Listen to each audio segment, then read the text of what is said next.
Всем привет! Вы на канале Польза.нет, меня зовут Саня, здесь только подробные обзоры, и сегодня, вопреки всему, несмотря ни на что, я расскажу вам о смартфоне под названием ZTE Nubia Z50s Pro. Вот такие вот длинные названия теперь у них пошли. Сразу скажу, что это блямба, которая скрывает основной модуль с фокусным расстоянием в 35 мм и апертурой в 1.6. Подразумевает внешне вроде бы на то, что туда можно сменную оптику ставить. Но, к сожалению, это не так, информация не подтвердилась. Из плюсов данного устройства я отнесу в первую очередь внешний вид, несмотря на то, что это пузатый и тяжелый телефон, он мне нравится. Второй момент, к плюсам я отнесу, пусть маленький угол, но камера в 35 мм, как вы понимаете, это минимальное искажение.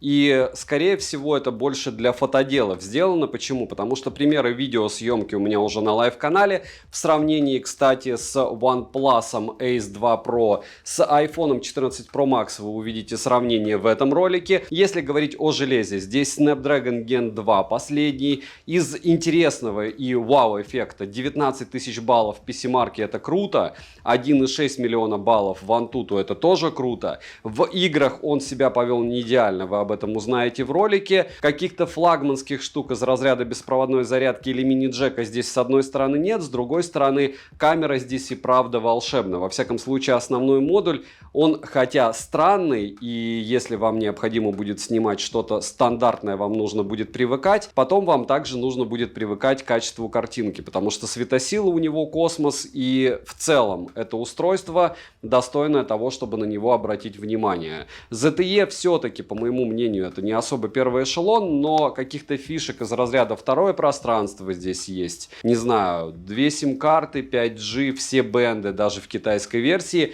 Глобалку они выпустили у этой версии. И в целом есть о чем рассказать, есть о чем подумать. И в долларовом эквиваленте смарт-спойлер по мне однозначно стоит своих денег. Смотрим.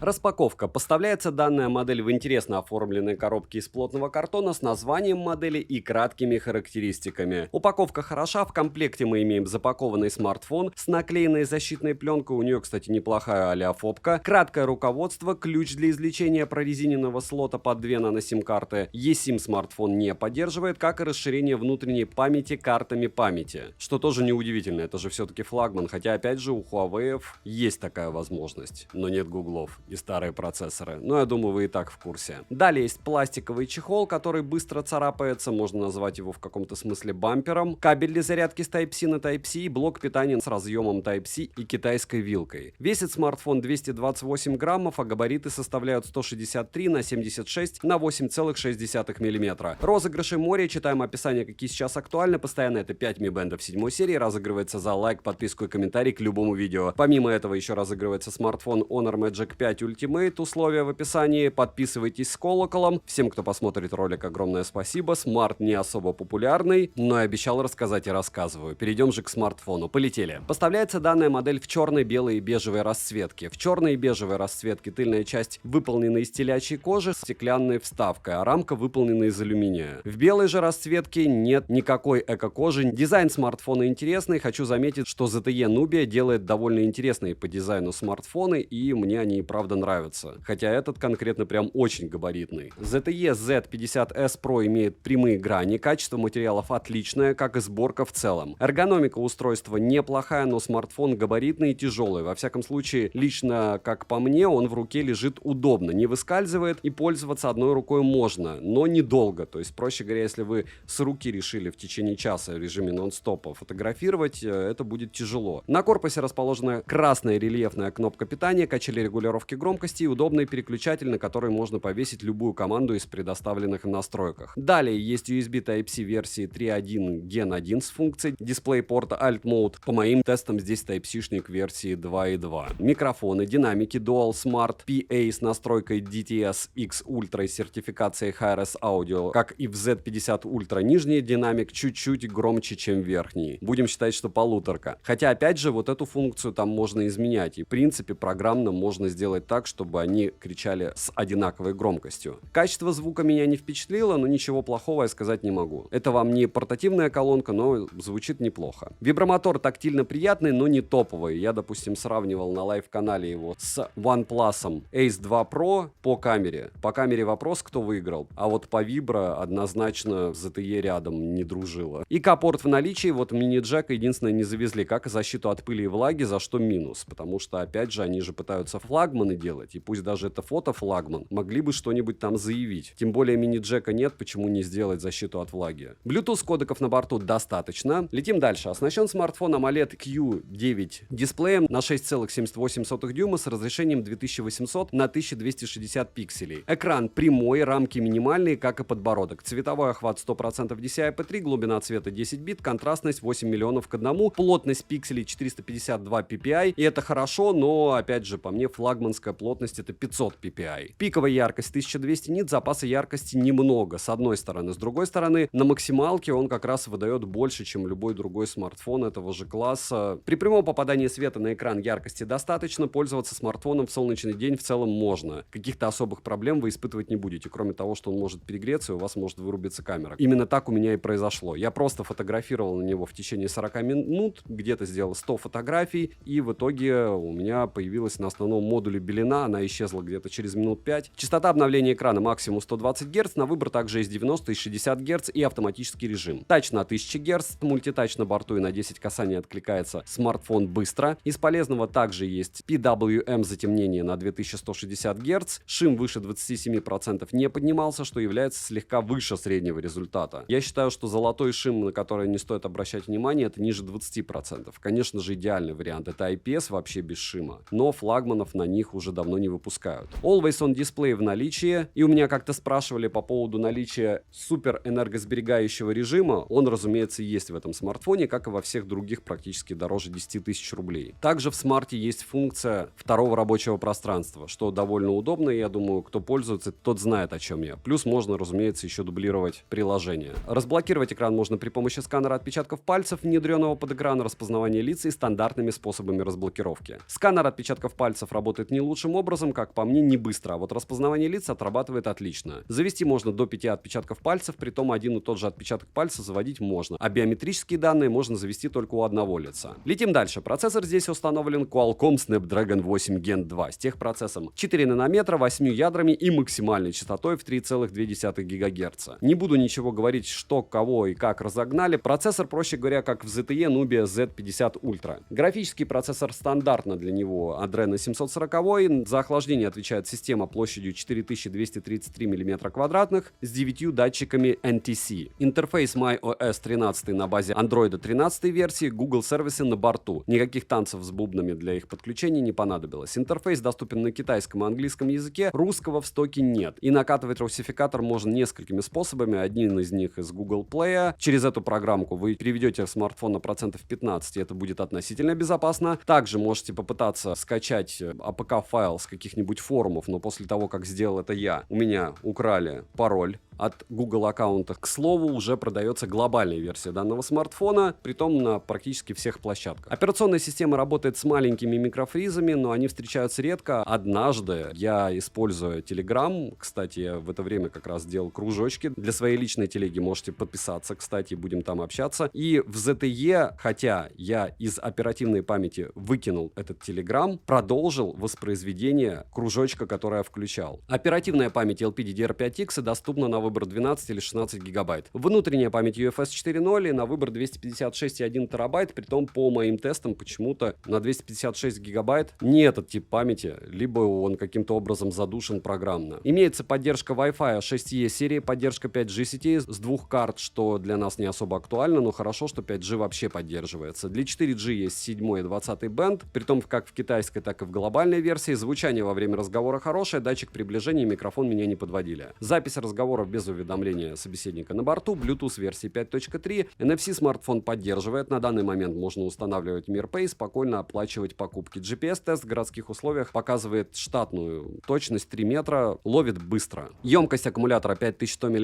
в PC-марке на 100% яркости с максимальной частотой обновления экрана смартфон выдал скромные 5 часов 22 минуты. Z5s заряжается у меня от 0 до 55% за 23 минуты, от 0 до 67 за 30 и от 0 до 90 за 45 минут. До 100% он у меня зарядился за 52 минуты. С активацией быстрой зарядки почему-то получилось медленнее. За 12 минут 30% заряда, за 37 65. За 1 час просмотра видео на YouTube по Wi-Fi у меня улетает в среднем 8-9% заряда, иногда 11, рандомно. В играх с одновременным стримингом на Твиче в среднем уходит 27%, яркость не сбрасывается, за что плюс. И не забываем, что на лайв-канале есть как раз тест, как этот смарт себя ведет в играх. Посмотрите, в описании будет ссылка. Час гонял в PUBG, но у меня положительные впечатления о нем, тач работал нормально. MHL подключение смартфон не поддерживает, перейдем же к тестам. Результат тротлинг теста: 303 гипса минимально, максимально 468 гипсов и в среднем 350 гипсов на 100 потоках при 60 минутах, при том, что даже первые 30 минут теста он завалил после 10 минуты. В Geekbench 6 смартфон выдал сингл-коре 2032, в мультикоре 5430. 3D Mark показал Wildlife Extreme 3429, несколько соларовских новых тестов, которые, кстати, OnePlus у меня отказывался проходить один из них. И Slingshot Extreme, и Slingshot на максимуме, разумеется. Antutu выдал результат в 1 594 000 баллов, потратив целых 8% заряда. В то же время OnePlus потратил всего 2. Storage тест показал скромный для этого типа памяти 118 000.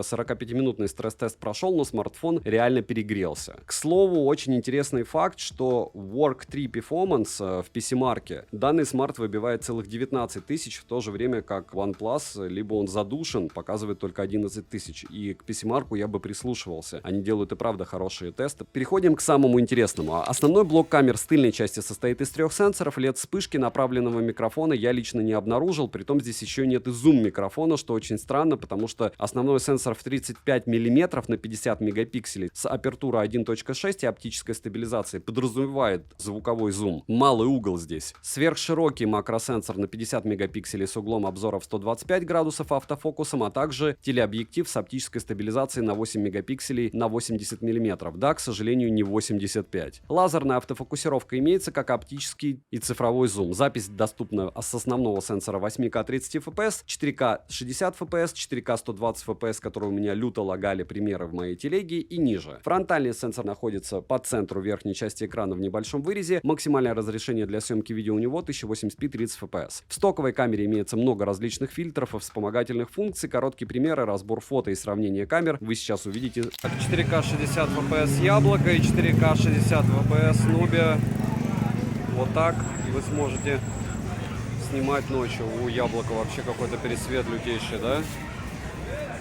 Еще раз 4К 60 FPS, вы видите, какой кроп, да? Просто космический кроп у Nubia. Вообще тоже 4К 60 FPS. У Nubia шумы.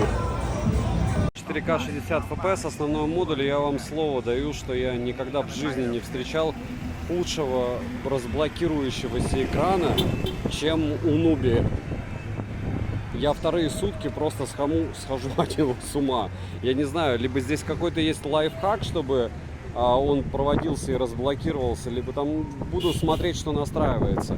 Ну вот сейчас вы видите, насколько кропается картинка у Nubia. То есть это 4К 60 FPS, найдите, как говорится, 10 отличий, да? Чего-то здесь не хватает. Я, допустим, делаю вот так. Ощущаете? Ну, то есть до такой степени обрезать. Вот она магия. А я думал, почему, когда я снимал одним кадром, мне казалось, что что-то не так. Потому что слишком далеко нужно было убирать смартфон от лица. Насчет того, как кто работает ночью, вот смотрите, опять же, Яблоко уже год. Яблоко у меня было повалено на асфальт раз 500. Еще и эти бедные линзы были там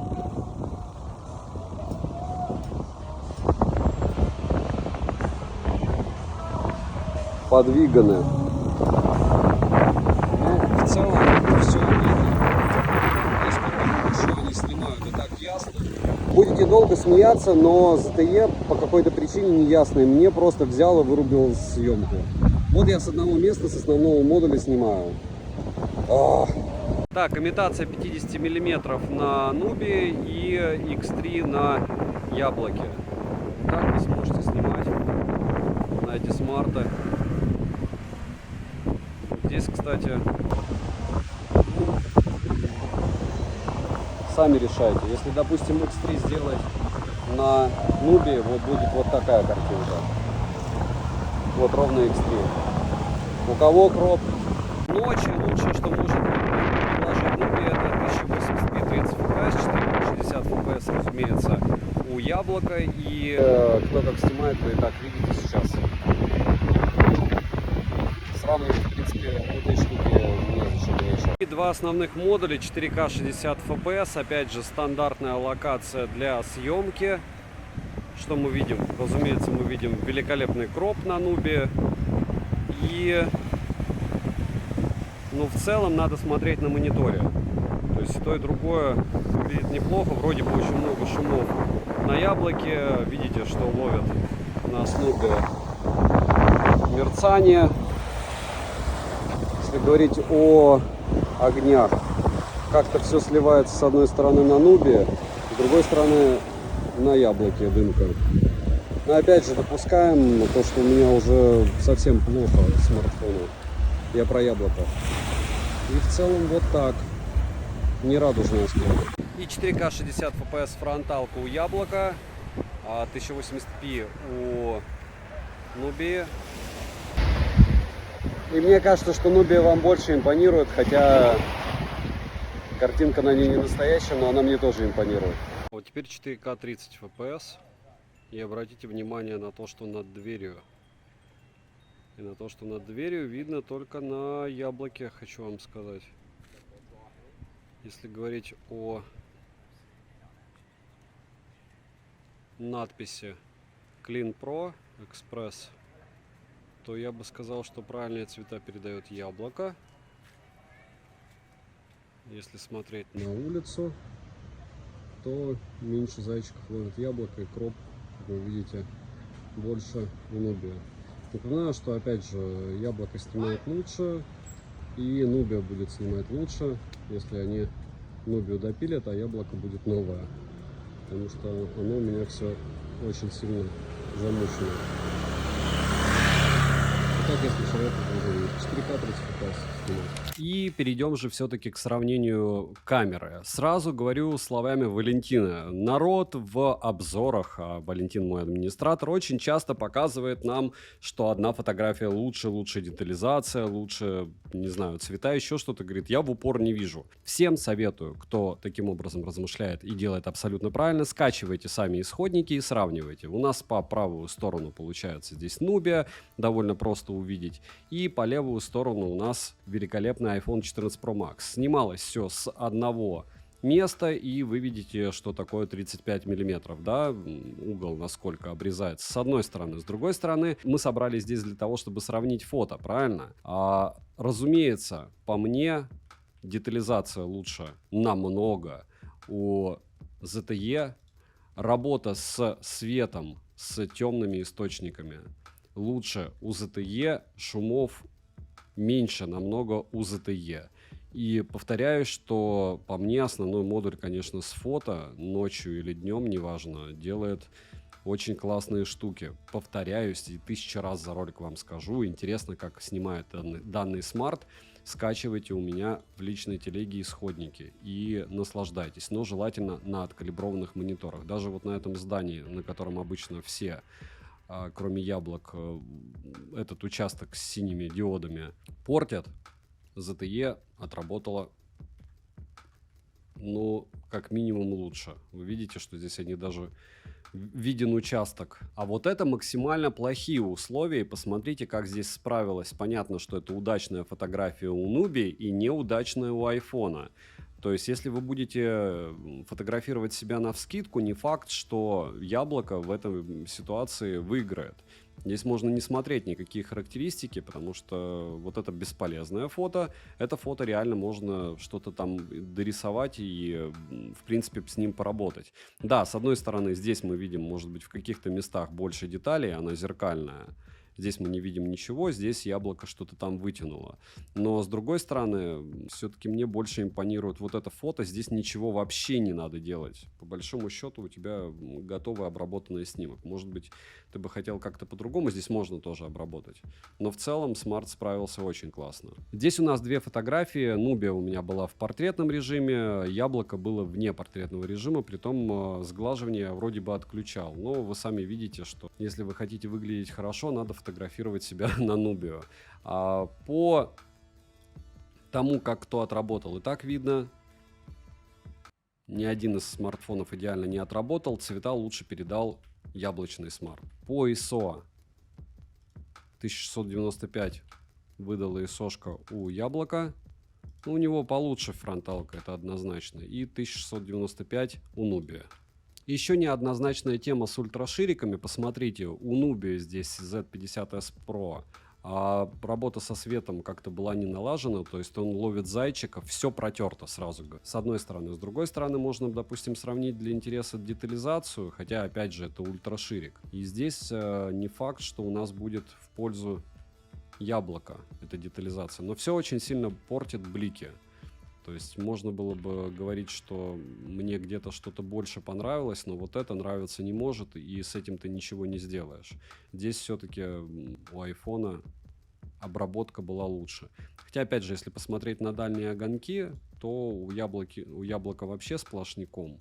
Здесь попытки очертить что-то есть. Для кого-то, возможно, это будет важно, для кого-то нет. Но ультраширик и фронталка, по мне, выигрывает у яблока однозначно. Хотя, опять же, у вас может быть другое отношение к данным фотографиям.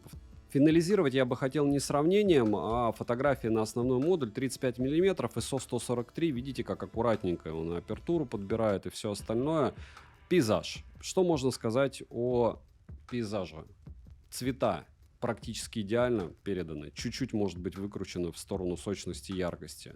Детализация уровня вау. Понятно, что здесь и освещение топовое, но какой бы вы объект ни взяли, особо претензий быть к фотографии не может. Но повторяю, что для такого типа фотографий, да, это классно. Для портретов классно 35 мм, но существует очень много вариантов использования, когда они будут для вас очень даже негативны. Качаем, сравниваем. Фотки есть на большое количество устройств, одинаковые объекты, одинаковые условия. Можете сравнивать до упора. 120 FPS вы видели в 4К? Я видел. Ну, с автофокусом, конечно. Да.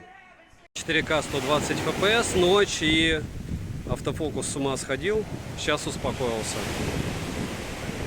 Сейчас попробуем в 4К 30 FPS. 4К 30 FPS. Стою на месте. Картинка, конечно, получше. Однозначно. И вот так вы сможете снимать ночные действия на этот смартфон. Со светом мне не нравится, как он работает. Это основной модуль. Теперь вот ультраширик 4К 30 FPS. Стою, не двигаюсь. Сейчас двигаюсь. И немного 4К 60 FPS. Картинка запаздывает при движении, и это не особо радует, но что есть, как говорится. Но здесь прям совсем тяжело, потому что освещения нет. И фронталка ужасно ночью снимает. Прям вообще. Вообще. Основной модуль 4К 60 FPS. С него на ультраширик не перейти. Вижу прерывание. И, наверное, хороший сенсор, хорошая оптика. Вы видите, что со светом происходит? Но смотрим, что у нас с иксами. X5, X6, X10, X15. Ну, скажем так, на X3, наверное, можно смотреть нормально. 1080p 30 FPS, и на ней все равно даже лучше, чем на данный момент. Говорю, красит. Когда фронталка не вывозит, она делает просто... Делает все более смув, гладко. 4К 120 FPS, основной модуль. И вот такое мерцание вы сможете наблюдать.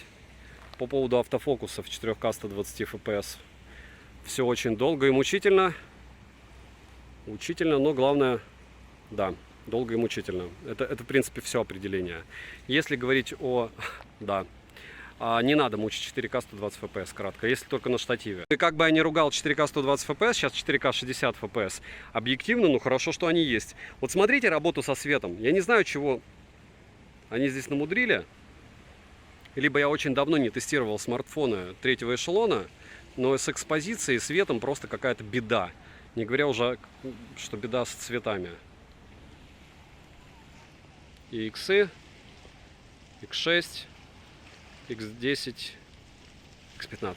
Фронталка, украшение отключено. Вот так вы примерно сможете себя снимать. Насколько хорошо или плохо, разумеется, решать вам. Но, чтобы вы понимали, сейчас закат и почти нет света. Он, видите, как делает. Кстати, мне нравится. Не нравится, сразу молодеешь до 40 лет, когда тебе 38. Шучу. Как всегда, не особо смешно, но по факту сглаживает он. Я за натуральность, потом можно уже накидать себе украшалок. Так-то. Небольшой тест на стабилизацию, 4К 60 FPS. Притом я вижу просто очуменный кроп, когда я включаю стабилизацию. Ну и ладно. Главное, она есть.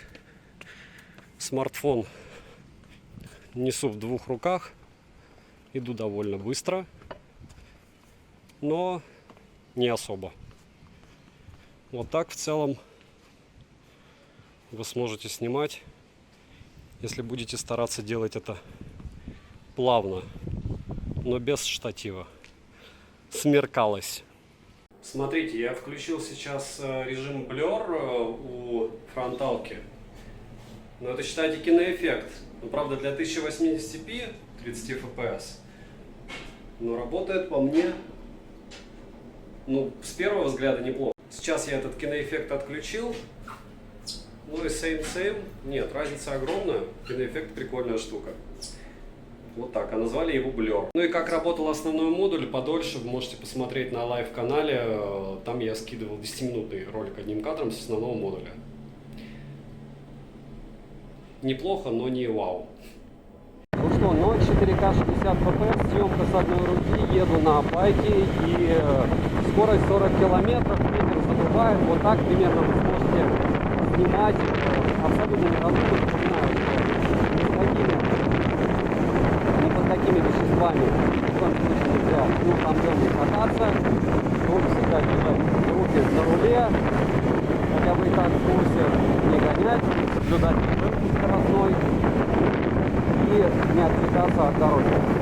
Даже если вы не сказал, а по поводу съемки вы сами видите, что смартфон снимает неплохо. Я хочу отметить, что вот сейчас на экране, скорее всего, я вижу картинку в раз 20 хуже, чем увидите вы. Во всяком случае, когда я делал на лайв-канале подобную штуковину, да, здесь космический кроп для стабилизации с одной стороны, с другой стороны съемка ведется довольно хорошо, даже ночью. Вот для примера 4К 30 FPS. Говорят, что с обновами, может быть, можно будет модули менять. Сейчас модули менять, к сожалению, нельзя. На ультрашире к ней не переключиться, точнее на основной модуль X10, X15. Фронталка без блера, помещение с приличной акустикой. И вот так у вас будет работать фронталка, если вы будете говорить тихо. Вот теперь кинорежим. Cinema Mode. 4К 60 FPS, 35 мм, основная камера. И вот так вы сможете снимать. Вот смотрите, проверяем, есть ли телевик здесь. Переключения нету. К сожалению, переключения добавят, наверное, потом.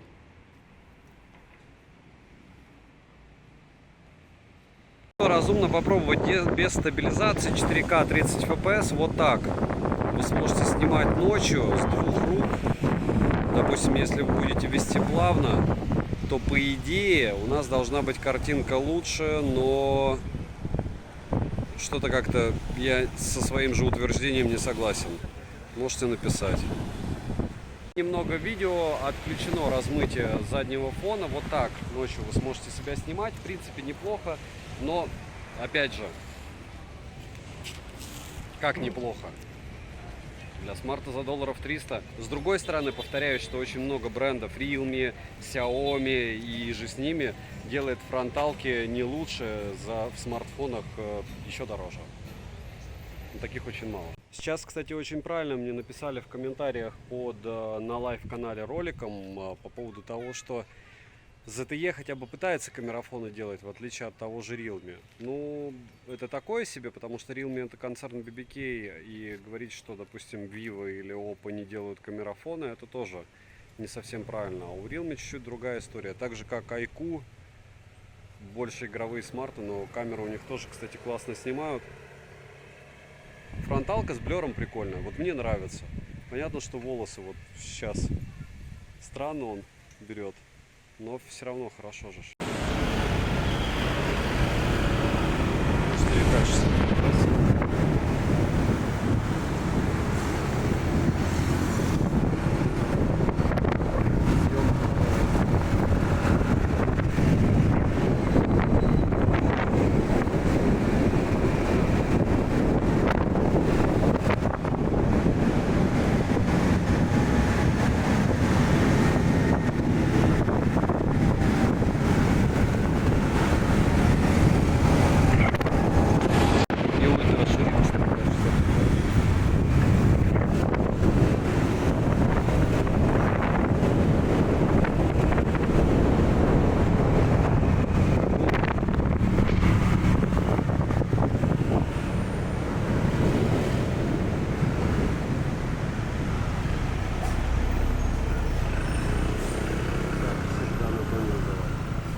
Минусы: нет мини-джека, плохое звучание, нет защиты от влаги, нет возможности расширить внутреннюю память, вставив microSD, хотя это у всех флагманов почти. Операционная система работает периодически некорректно, что странно. Нет беспроводной зарядки, некорректно работает сканер отпечатков пальцев, это факт. Иногда плохо отрабатывает Wi-Fi связь, но опять же это у меня. Вполне возможно, они допилят все это дело с прошивками. В целом о смартфоне ощущение, что он флагман, просто без каких-то моментов. Цену можете посмотреть по ссылке в описании к видео. Не забудьте подписаться на телеграм-канал скидок взаимопомощи и мой личный телеграм-канал по ссылке в описании. В личном телеграм-канале 2 обзора на этот смартфон, повторяюсь, тест в играх и обзор одним кадром, где вы можете посмотреть, как его основной модуль снимает. Плюс там еще будет сравнение с OnePlus-овским смартфоном, конкретно с OnePlus Ace 2 Pro по основной камере и по ультраширику. Посмотрите, как у них работают микрофоны, как хорошо отрабатывает оптостаб и все остальное. Всем, кто посмотрел, огромное спасибо за просмотр. Помним, что смарт не будет никогда популярным. И резюмировать я хочу довольно просто. Мне крайне непривычно ставить телефон так подаль от меня, потому что выходы я пишу часто. На этот смарт, получается, на лайв-канале было у меня уже 3 обзора. Он интересен даже не с точки зрения фотографии для меня лично,